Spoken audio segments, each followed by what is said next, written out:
सगळ्यांना राम राम. सलाम अलैकुम. जय भीम. जय भीम. जय मल्हार. जय सेवालाल. जय महाराष्ट्र. जय शिवाजी. अजून काय? जय भवानी. जय बिरसा मुंडा. जय लवजी. जय ज्योती. जय क्रांती. जय क्रांती. अजून जय महाराणा. अजून भवतु सर्व मंगलम. सगळ्यांचं भलं हो. सगळ्याचा हात एकच आहे. आणि एवढं सगळं म्हटल्याशिवाय आपला भारत देश पूर्ण होत नाही. आणि या सगळ्यांना वेगवेगळ्या कार्याचं काम ते सर्वोच्च लोक करतात. आज त्याच्या प्रचाराच्या निमित्ताने मला इथे येता आलं ते तुमच्या सर्वांचे लाडके उमेदवार दिलीपराव घोडके सर, या भागाचे ज्येष्ठ नेते दिगंबर दादा पाटील, भास्कर दादा पाटील, जामनेरचे लोकनियुक्त माजी नगराध्यक्ष अभिषेक बोरा, महिलांच्या जिल्ह्याच्या अध्यक्षाचं त्यांनी भाषण केलं. खरं तर त्याही इच्छुक होत्या आणि त्यांनी आपली उमेदवारी त्यांच्यासाठी मागे ठेवली आणि त्यांना उमेदवारी दिली. अशा वंदनाताई चौधरी. दुसरे इच्छुक उमेदवार डॉक्टर प्रशांत पाटील, तालुक्याचे पक्षाचे अध्यक्ष किशोर पाटील, शिवसेनेचे नेते ज्यांचं भाषण करणं मला ऐकायचं होतं पण मला खुशी होईल म्हणून आता तुमचं भाषण तुम्ही रोजच करायचं ठरवलं नाही. ते शिवसेनेचे राज्य संघटक राहुल चव्हाण, काँग्रेसचे अमरीशजी गरुड, शेख इस्माईल हुसेन, भास्करजी मिस्त्री, अर्जुन पाटील, प्रल्हाद बोसे, विश्वजित पाटील, बाळू जैन, सगळेच नाना पाटीलचे आहेत जिल्हा संचालक डॉक्टर मनोहरदादा पाटील, अशोकदादा चौधरी, सगळे मान्यवर आणि आपण तुम्ही सगळेच तरुण मित्र, शेतकरी बांधवांना आणि माता भगिनींनो, भारताच्या संविधानाला मी सुरुवातीलाच अभिवादन करतो. खरं तर मी आज इकडे आलोय 4 दिवसापूर्वी मला कळालं की जामनेर विधानसभा मतदारसंघाचं वारं फिरलंय. वारं फिरले की हे ऐकलं आदरणीय शरद पवार साहेबांच्या तोंडून ऐकलं. पवार साहेबांनी सांगितलं तिकडे गेल्यानंतर जामनेरला आवर्जून जा, तिकडे वारं फिरलंय. आणि म्हणून ते वारं कसं फिरलं हे करण्यासाठी मी थांबलोय. आणि तो मला तुमच्या रूपाने भरगच्च सभा जेव्हा पाहायला मिळते, सामान्य लोक पुढे दिसतात, तेव्हा मला असं वाटतं उमेदवारच आहे तुम्ही सगळे. तुम्ही सगळे उमेदवार आहात. तर तुमचा उमेदवार चौकगिरीतला नाहीये, तुमचा उमेदवार सूट बुटातला नाहीये, तुमचा उमेदवार बुलेटवरचा नाहीये, तुमचा उमेदवार सर्वसामान्य कुटुंबातला आहे, तुमचा उमेदवार तुमच्यातला आहे. तुमच्या उमेदवाराला या मतदारसंघाची रेग ना रेग माहिती आहे, गाव ना गाव माहिती आहे. तुमचा उमेदवार लोकवर्गणीतला उभा राहिलेला उमेदवार आहे, लोकवर्गणीतलं. तुमचा उमेदवार चारित्र्य संपन्न आहे, तुमचा उमेदवार स्वच्छ प्रतिमेचा आहे, तुमचा उमेदवार कुठलाही डाग लागलेला नाही, तुमचा उमेदवार या बालाजीची खोटी शपथ कधी घेत नाही.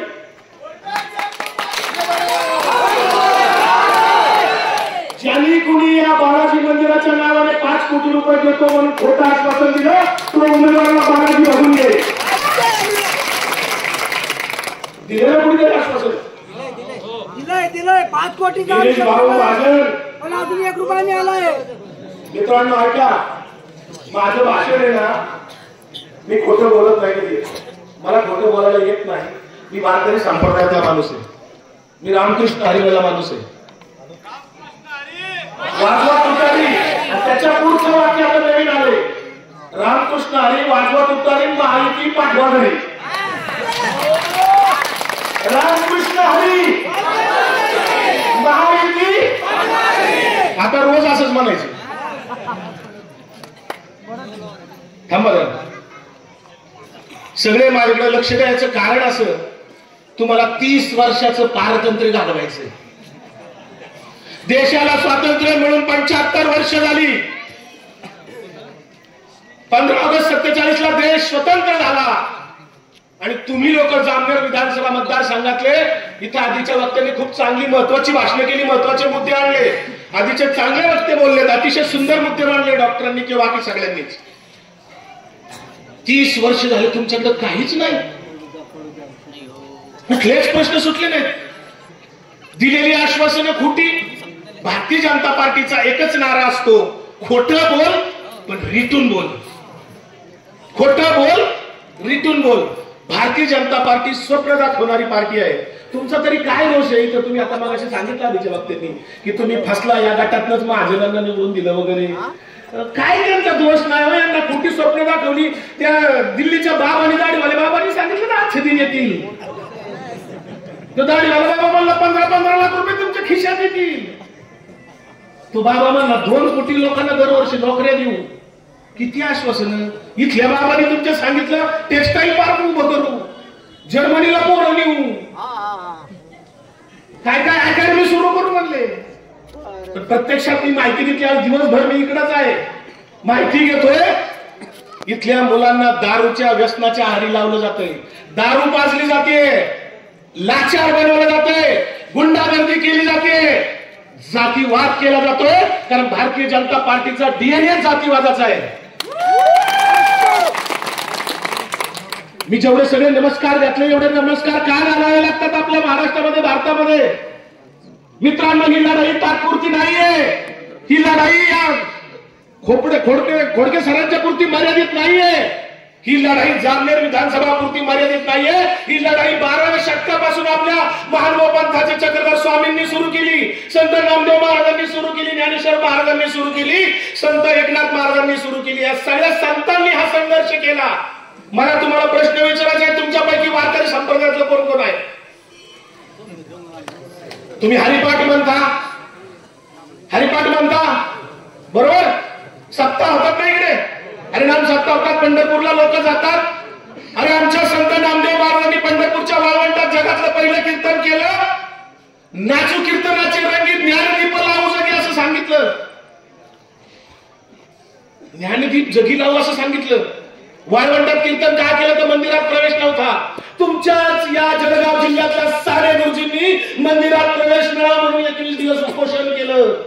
शूद्रांना मंदिरात प्रवेश नव्हता. इथे हिंदुत्वाचा विचार झाला. तुम्ही हिंदुत्व आणि हिंदू सांगितलं, मी त्याच्यातला फरक सांगतो. हिंदू आणि हिंदुत्व काय आहे?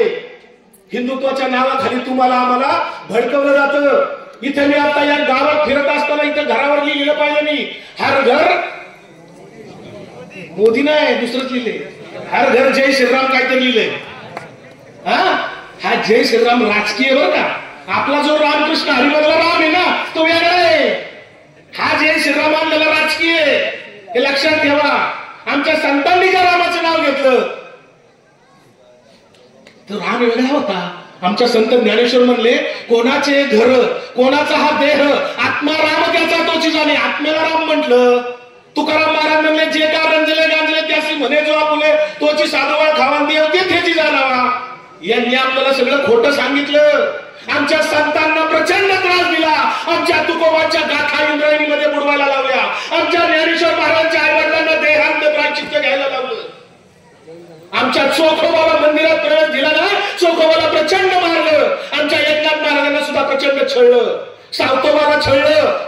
एक संत सोडला नाही. मला तुम्हाला प्रश्न विचारायचा आहे, आमच्या संतांना मुस्लिमांनी छळलं का? मोगलांनी छळलं का? कुणी छळलं? आज सुद्धा या महाराष्ट्राला माहित पाहिजे. अरे आमच्या छत्र बालाजीची खोटी शपथ घेतली 5 कोटी रुपये देऊन. अच्छा, देवाशी खोटं बोलतात तर तुमच्याशी काय खरं बोलणार? अरे छत्रपती शिवाजी राजांचा हा महाराष्ट्र, छत्रपती शिवाजी राजांच्या रयतेचा हा महाराष्ट्र, हे स्वराज्य त्या छत्रपती शिवाजी राजांच्या नावाने हा देशाचा धाडीवाला बाबा मुंबईत येतो, कोट्यावधी रुपये खर्च करतो तुमच्या आमच्या तिजोरीतले पैसे, तिथं जलपूजन करतो, महाराजांचं स्मारक आंतरराष्ट्रीय पातळीवरचं करतो म्हणून खोटं सांगितलं. कोट्यावधी रुपये खर्च केले. गेल्या 5 वर्षात एक वीज तरी रचली का? 10 वर्ष झाली. आणि त्या छत्रपती शिवाजी राजांच्या तिकडे सिंधुदुर्ग जिल्ह्यामध्ये छत्रपती शिवाजी राजांचा पुतळा उभारला. तो मध्ये पाहिला असेल तुम्ही, उद्ध्वस्त झाला. त्या पुतळा उभारणीमध्ये सुद्धा भ्रष्टाचार करता, महाराजांच्या पुतळ्यात पैसे खाता. महाराज तुम्हाला बघून घेतल्याशिवाय राहणार नाहीत. यांनी कोणाकोणाला त्रास दिला. ही लढाई 12व्या शतकापासून याच्यासाठी म्हणतोय मी. आमच्या संतांचा छळ केला, आमच्या समाज सुधारकांचा छळ केला, आमच्या छत्रपती शिवाजी राजांच्या राज्याभिषेकाला विरोध केला. राज्याभिषेक 2दा करावा लागला. गागा परत तिकडून आणावा लागला. महाराजांच्या बरोबर 18 पगड जातीचे लोक होते. महाराज कधी म्हणले नाही भोसल्यांचं राज्य, महाराज म्हणले रयतेचं राज्य. आमच्या छत्रपती शंभूराजांना सुद्धा छळलं. आपले खासदार डॉक्टर अमोल कोल्ह्यांनी स्वराज्य रक्षक संभाजी मालिका जर काढली नसती तर तुम्हाला अनाजी पंत नावाचं पात्र कळलं असतं का? त्या मालिका पाहायच्या आधी तुम्हाला अनाजी पंत माहिती होता का? नाही. छत्रपती शिवाजी राजांना छळलं, त्यांचा अपमान केला. शंभूराजांना छळलं. आमच्या सावित्रीबाई फुले महात्मा फुल्यांना छळलं. सावित्रीबाई फुल्यांच्या अंगावर पुण्यामध्ये शेण टाकणारे, चिखल टाकणारे, दगड मारणारे, सावित्रीबाईचा अवमान करणारे कोण लोक होती? महात्मा फुल्यांच्या अंगावर मारेकरी पाठवणारे कोण होते? डॉक्टर बाबासाहेब आंबेडकरांना धर्मांतर करायला लागलं हे करायला लावणारे कोण होते? अरे आमच्या महात्मा गांधी जो देशासाठी उघडा फिरला, या जळगाव जिल्ह्यात फैजपूरला पहिलं खेड्यात जाऊन अधिवेशन घेतलं. त्या राष्ट्रपिता महात्मा गांधींनी आपल्याला स्वातंत्र्य मिळवून दिलं. त्या महात्मा गांधींचा खून ब्रिटिशांनी नाही केला, पण यांच्या अवलादींनी केला. कलबुर्गी पानसरेंचा खून कुणी केला? मित्रांनो, ही सगळी लढाई खूप मोठी आहे, हे समजून घ्या. आमच्या समाज सुधारकांना छळलं, आज सुद्धा ते चाललंय. महाराष्ट्राला हे पाण्यात बघतायत. महाराष्ट्र 2014च्या आधी आकडेवारी काढून बघा. सुशिक्षित कुणी असतील तर मानव विकास निर्देशांकामध्ये महाराष्ट्र वर होता, महाराष्ट्र औद्योगिकरणामध्ये वर होता, महाराष्ट्र शिक्षणामध्ये वर होता, महाराष्ट्र सर्वांगीण विकासामध्ये केरळच्या नंतर केरळ आणि महाराष्ट्राची स्पर्धा चालू होती. पहिल्या 3 मध्ये महाराष्ट्र सर्व बाजूनी होता. 2014 नंतरची गुगलला आपण आकडेवारी सर्च करा. आज महाराष्ट्र पहिल्या 5 मध्ये सुद्धा नाही. महाराष्ट्र पहिल्या नंबरवर एका ठिकाणी आहे फक्त. देवेंद्र फडणवीसच्या कृपेने या महाराष्ट्राला आज क्राईम मध्ये देशामध्ये प्रथम क्रमांक मिळालाय. क्राईम मध्ये, गुन्हेगारीमध्ये. आणि हे मी नाही सांगत, देशाचं गृह मंत्रालयाचा आढावा सांगतो. अरे तुम्ही बोलता बोलता सहज म्हणता महाराष्ट्राचा युपी बिहार झालाय. आता युपी बिहारला बदनाम करू नका. युपी बिहार पेक्षा भयंकर घटना महाराष्ट्रात घडतात. तुम्ही जर गुगल पाडलं, तुम्ही जर युट्यूबच्या बातम्या ऐकल्या, टीव्हीच्या बातम्या ऐकल्या, महाराष्ट्रामध्ये आता ताईंनी सांगितलं, वंदना ताईंनी, महाराष्ट्रामध्ये मित्रांनो तुमच्या आया बहिणी सुरक्षित नाहीयेत. माझी मुलगी सुरक्षित नाही, तुमची मुलगी शाळेत गेलेली परत सुरक्षित येईल का नाही याची गॅरंटी नाहीये. आपल्या 6 वर्षाच्या चिमुकल्या जर सुरक्षित नसतील, इथं 20 मिनिटाला एक बलात्कार होते, अत्याचार होते. 20 मिनिटाला तुमचं आमचं रक्त पिसाळणार का नाही? तुम्ही आम्ही किती थंड रक्ताचे राहणार आहोत? आमच्या मुली जर 20 मिनिटाला इथं अत्याचार सहन करत असतील, दर 20 मिनिटाला एक घटना महाराष्ट्रात घडते, दर 7व्या मिनिटाला देशात घटना घडते. आपल्या देशामध्ये क्राईम झालाय, क्राईम, गुन्हेगारीचा महाराष्ट्र झालाय. मित्रांनो, आज महाराष्ट्र 2014ला देवेंद्र फडणवीसांच्या हातात तुम्ही सगळ्यांनी जेव्हा दिला तेव्हा महाराष्ट्रावर कर्ज किती होतं? 54,000 कोटीचं कर्ज होतं. आज 2024 मध्ये 10 वर्षानंतर चव्हाण साहेब महाराष्ट्रावर कर्ज झाले 9 लाख कोटी रुपये.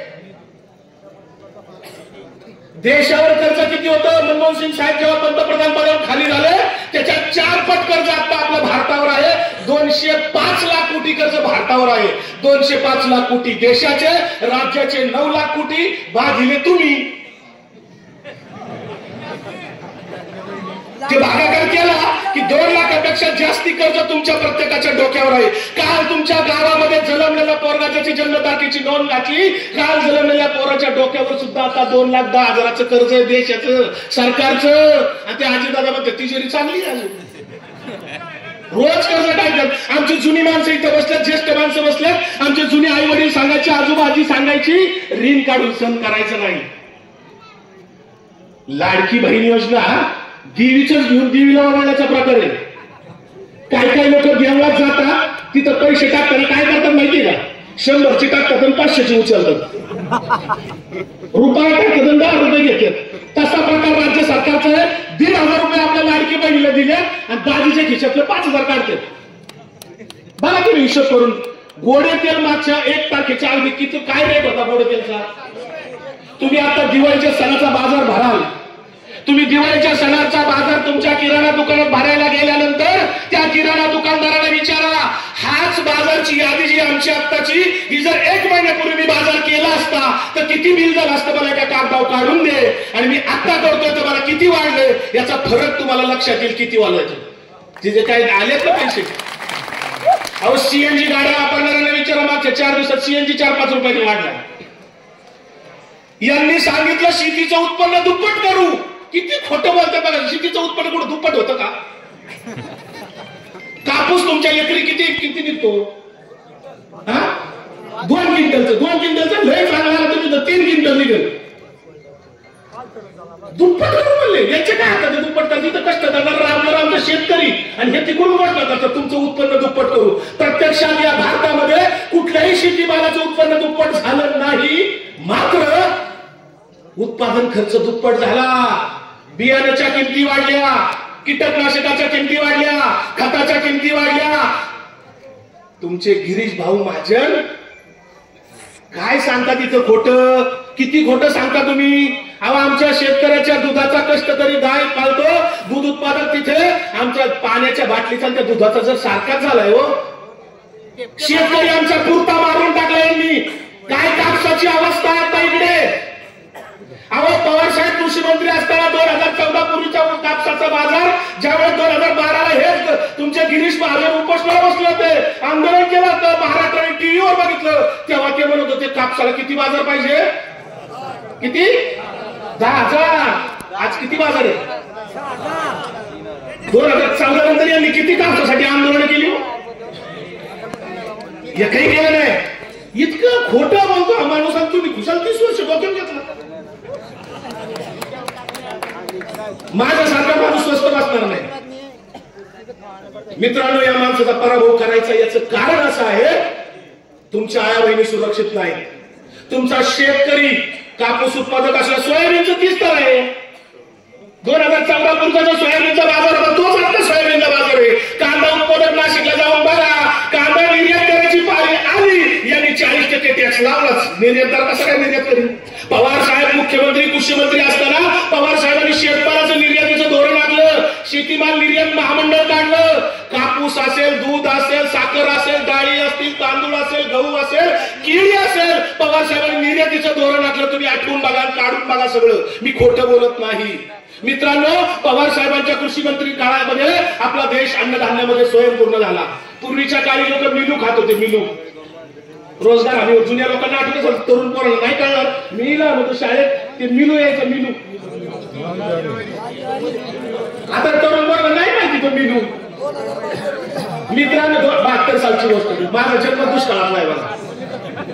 यांनी आपल्या लोकांना कर्मकांडात अडकवलं. आमच्या संतांनी सांगितलं कर्मकांडात अडकू नका. ज्ञानेश्वर महाराज हरिपाठात सांगतात, योग याग विधी येणे नो हे सिद्धी, वायाची उपाधी दंभ धर्म. इतकं क्लिअर कट ज्ञानेश्वर महाराज सांगतात, तरी आम्हाला हे म्हणतात शांती करा पोरांची जाऊन. आम्हाला देवाधिकाच्या नादी लावलं, आम्हाला मधल्या दलालांची पोट. तुम्ही नाशिकच्या जवळ येते, तुम्हाला नाशिक इथं शांती करायला महाराष्ट्रातून लोक येतात बघा. तुम्ही गेल्या वर्षी बातमी वाचली असेल, तिथं पोरांची शांती करायला तिथल्या लोकांची भांडणं झाली, मारामारी तलवारीने काढून. बातमीमध्ये सगळ्या चॅनल बातम्या बघा, आता सुद्धा काढून बघा. त्या पुजाऱ्यांच्या मारामारी कशा झाल्या माहितीये? शांती करायला एक जण घेत होता 5,000 आणि दुसरी 25,000 घेतात. तेव्हा मला एवढा स्वस्त तो करतोच कसं काय? याच्यावर तलवारी कोयते घेऊन लोक मारामारी करतात. आमच्या सर्वसामान्य लोकांना लुटायचे धंदे केले यांनी. सांगितलं हिंदुत्व. मी जो म्हणलं ना, त्यांचा राम आणि आपला राम फरक आहे. आपला राम आत्माराम आहे. आणि उद्धव ठाकरे सांगतात आमच्या हृदयात राम आणि आमच्या हाताला काम. हे आमचं हिंदुत्व आहे. अरे आमचे संत नामदेव असू, ज्ञानदेव असू, सावता असू, एकनाथ असू, सगळे संत आमचे हिंदू होते. त्यांना त्रास देणारे हिंदुत्ववादी होते. आमचे शिवाजी महाराज हिंदू होते, त्यांना त्रास देणारे हिंदुत्ववादी होते. संभाजी महाराज हिंदू होते, त्यांना त्रास देणारा हिंदुत्ववादी होता. आमचे गांधीजी हिंदू होते, नथुराम गोडसे हिंदुत्ववादी होता. हेच सगळे बाबासाहेबांना छळणारे सुद्धा तेच लोक होते. महात्मा फुले सावित्रीबाईंना छळणारे तेच लोक होते. आणि या सगळ्यांना अडचण झाली भारताच्या संविधानाची.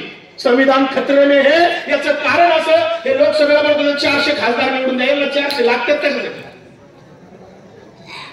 संविधान बदलायचे. आज संविधान पायदळी तोडलं जाते. आज राहुल नार्वेकर नावाचा विधानसभेचा अध्यक्ष शिवसेनेवर दरोडा पाडला, राष्ट्रवादीवर दरोडा पाडला आणि आमदार अपात्रतेचं प्रकरण विधानसभेच्या अध्यक्षाकडे गेलं. विधानसभेचा अध्यक्ष यांनाही पात्र म्हणत नाही, यांनाही अपात्र म्हणत नाही, दोघांनाही पात्र अपात्र काय निर्णयच नाही दिला त्यांनी.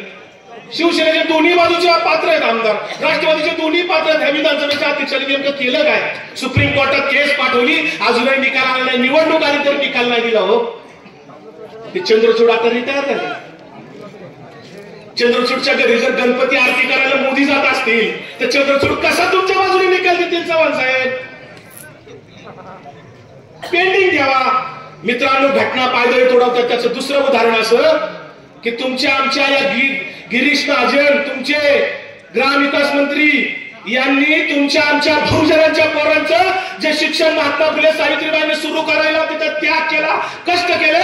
ते आमच्या बहुजनांची पोरं सरकारी शाळेत जातात, जिल्हा परिषदेच्या शाळेत जातात, नगरपालिकेच्या शाळेत जातात. आमच्या त्या बहुजनांच्या शाळेमध्ये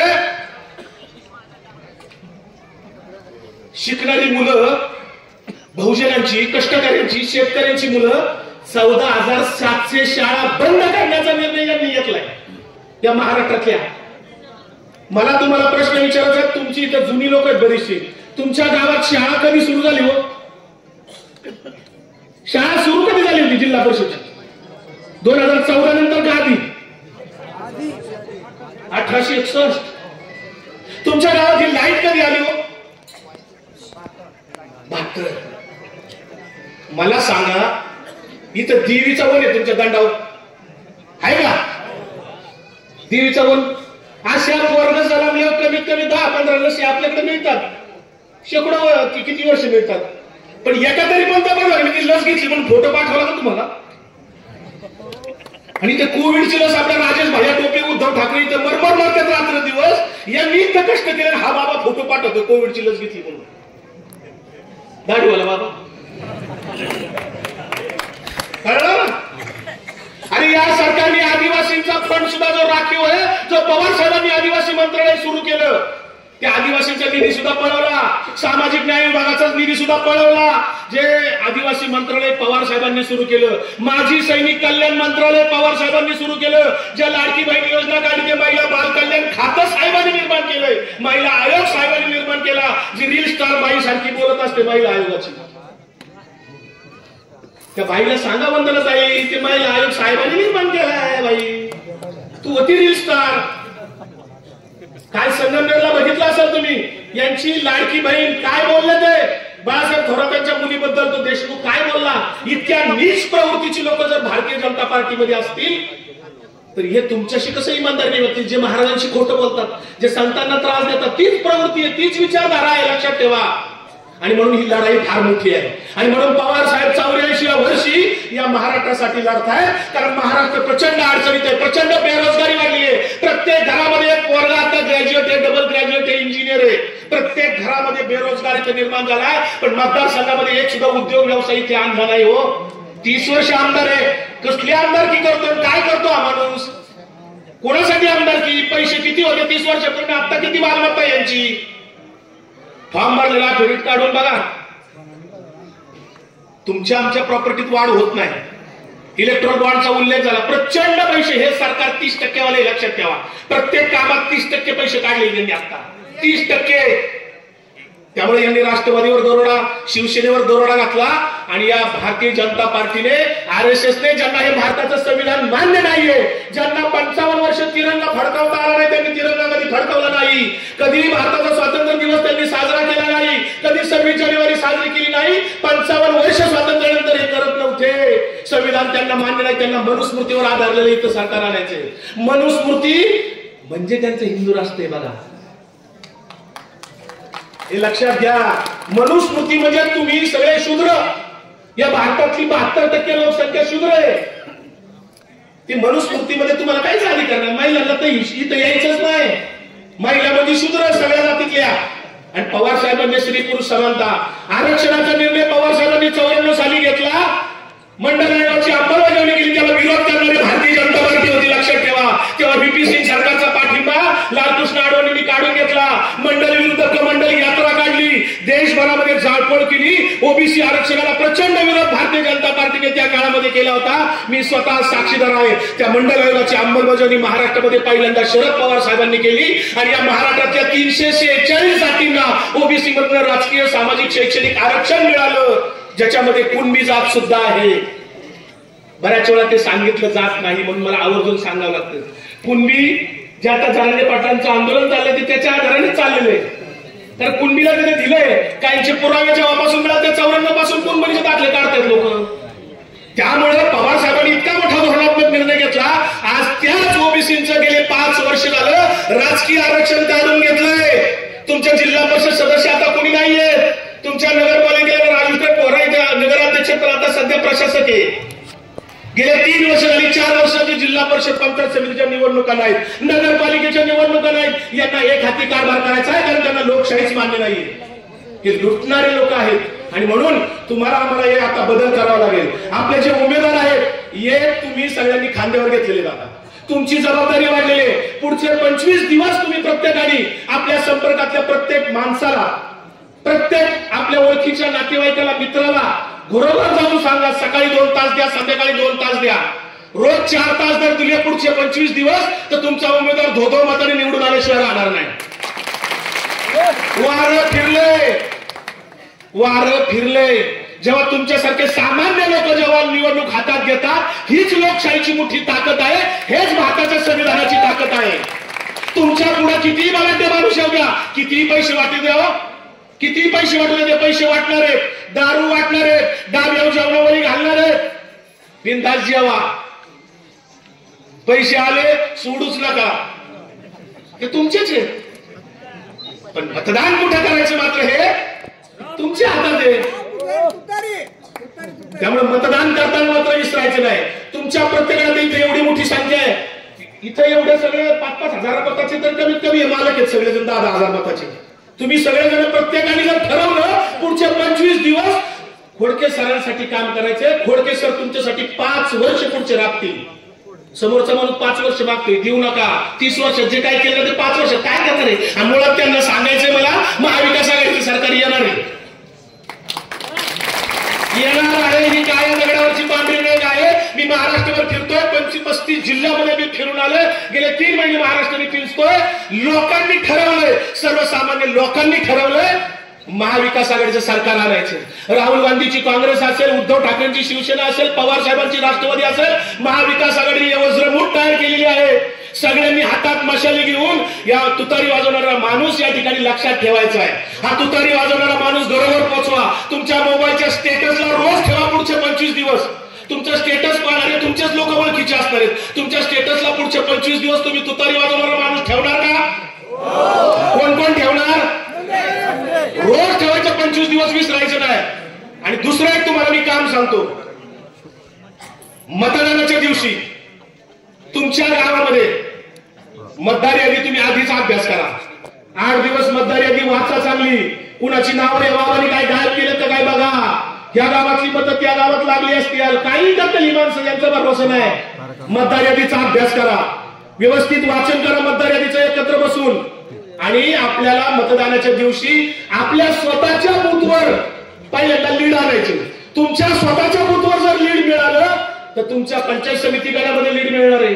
तुमच्या पंचायत समिती गणामध्ये लीड मिळालं तर जिल्हा परिषदच्या गटामध्ये लीड मिळणार आहे. आणि तुमच्या झडपी गटामध्ये जर लीड मिळालं तर मग आपल्या या जामनेर विधानसभा मतदारसंघात 100% लीड मिळण्याशिवाय राहणार नाही.